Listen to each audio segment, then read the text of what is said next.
Dengan saya kembali Nia Setia, pencerita relief Candi Borobudur dari Sekolah Budaya Nitramaya. Mitra kebajikan, berbahagia sekali. Kali ini saya akan menyampaikan sebuah kisah yang terpahat indah di panel Avadana, tepatnya di panel 39 hingga 48 dengan judul Raja Mandata. Apakah Anda ingin mendengarnya? Demikian kisahnya.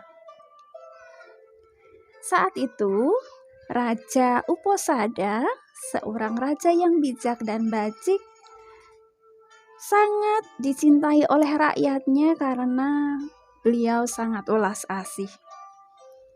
Raja Uposada sering sekali berkeliling dari kota sampai ke pelosok desa untuk mengetahui keadaan rakyatnya. Hingga suatu hari, Raja Uposada melakukan perjalanan ke sebuah desa. Setelah melakukan perjalanan yang cukup panjang, Raja Uposada pun merasa haus. Di depan tampaklah beberapa ibu-ibu yang sedang mengantri untuk mengambil air di sebuah mata air. Tanpa berpikir panjang, Raja Uposada pun segera menuju ke tempat itu dan mengambil air untuk diminum. Semua orang yang melihatnya tak berani menegurnya karena mereka hanya rakyat jelata, tidak mungkin menegur rajanya sendiri. Nah, setelah Raja Uposada kembali ke kerajaan, sesuatu terjadi. Di dahinya muncul sebuah benjolan. Ternyata benjolan itu adalah janin bayi yang harus dikandung oleh raja. Mengapa demikian? Karena ternyata air yang diminum oleh Raja Uposada tadi berasal dari mata air suci yang sudah didoakan oleh beberapa resi untuk memenuhi keinginan para ibu-ibu apabila mereka ingin memiliki keturunan. Ya, nasi sudah menjadi bubur. Mau tidak mau, Raja Uposada harus mengandung bayi tapi di dahinya. Setelah 9 bulan lamanya, bayi itu pun lahir dengan jenis kelamin laki-laki dan diberi nama Mandata. Mandata tumbuh layaknya seperti anak-anak yang sehat. Tapi Mandata memiliki kelebihan. Kelebihannya adalah dia bisa meminta apapun dan pasti terwujud. Caranya hanya sederhana. Dengan mengepalkan tangan kirinya dan meletakkan tangan kanannya di atas tangan kirinya dan dia sebutkan apa yang dia minta dan dewa pun mengabulkan. Hal ini membuat Mandata menjadi sombong. Dia suka berlaku semaunya sendiri. Hingga saat dia sudah dewasa, dia pun pergi meninggalkan kerajaan untuk waktu yang lama. Suatu hari, punggawa kerajaan mencari Mandata dan memberi kabar bahwa sang raja sedang sakit. Punggawa itu meminta Mandata untuk kembali ke istana. Tapi Mandata menolak. Sampai beberapa saat lamanya, akhirnya raja pun meninggal. Namun, Mandata tetap tidak mau kembali ke istana. Hingga utusan terakhir datang dan menyampaikan bahwa Mandata harus kembali ke kerajaan untuk menggantikan ayahnya menjadi raja. Tapi apa jawab Mandata? Jika aku ingin menjadi raja, aku tak perlu pulang. Aku pun bisa menjadi raja di sini. Begitu kata Mandata. Nah, apa yang disampaikan oleh Mandata ini menjadi sebuah perintah bagi yaksa yang selalu mendampingi Mandata kemanapun dia pergi. Segeralah yaksa itu membangun sebuah istana untuk Mandata di tempat itu. Dan segeralah Mandata dinobatkan menjadi raja. Setelah Mandata menjadi raja, dia melakukan perjalanan seperti biasanya. Dia menuju sebuah hutan, di mana hutan itu terdapat 500 resi yang sedang bertapa. Salah satu resi yang bersifat buruk terganggu oleh suara burung yang sedang bernyanyi. Burung itu pun dikutuknya hingga tidak bisa terbang. Melihat peristiwa itu, Mandata menjadi marah. Dia segera mengusir ke-500 resi itu dari tempat itu. Di lain waktu, Mandata berjalan-jalan menuju ke pedesaan. Dia melihat para petani sedang menyiapkan bibit untuk mereka tanam. Mandata dengan kekuatannya, dia minta kepada dewa untuk dikirimkan bibit dari langit. Dan terjadilah bibit-bibit unggul turun dari langit. Di lain waktu, Mandata melihat para petani sedang menunggu panen kapas. Mandata tidak sabar. Segeralah dia minta kepada dewa untuk diturunkan kapas dari langit. Dan kapas pun turun dari langit. Di lain waktu, Mandata melihat beberapa orang sedang memilin kapas menjadi benang. Mandata tak sabar. Segera dia minta kepada dewa untuk menurunkan benang ke bumi. Dan terjadilah benang-benang turun dari langit. Setelah itu, Mandata pun melihat beberapa orang sedang memintal benang-benang itu menjadi sebuah kain. Mandata juga sudah tidak sabar lagi. Segera dia minta kain dari sang dewa dan turunlah kain-kain dari langit.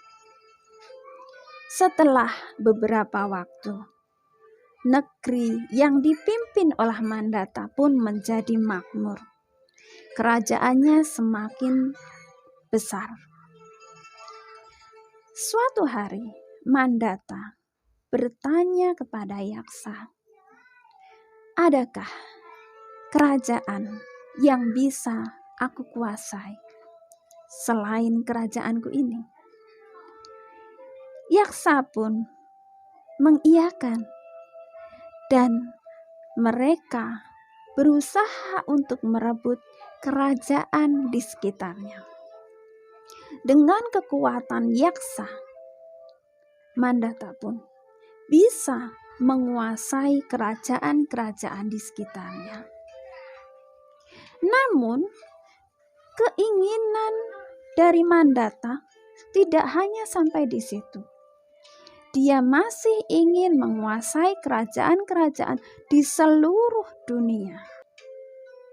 Dan yaksa pun menuruti keinginan dari Mandata.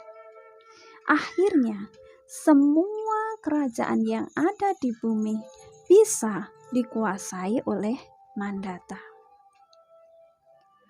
Apakah keinginan Mandata hanya sampai di situ?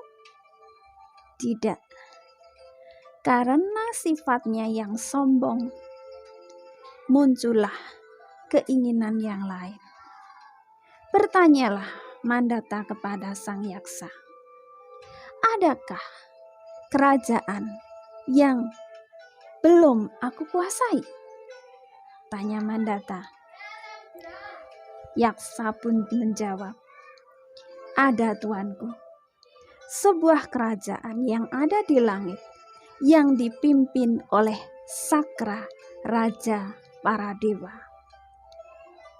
Mendengar pernyataan dari yaksa, Mandata meminta yaksa dan seluruh pasukannya untuk berangkat ke langit untuk menyerang Sakra.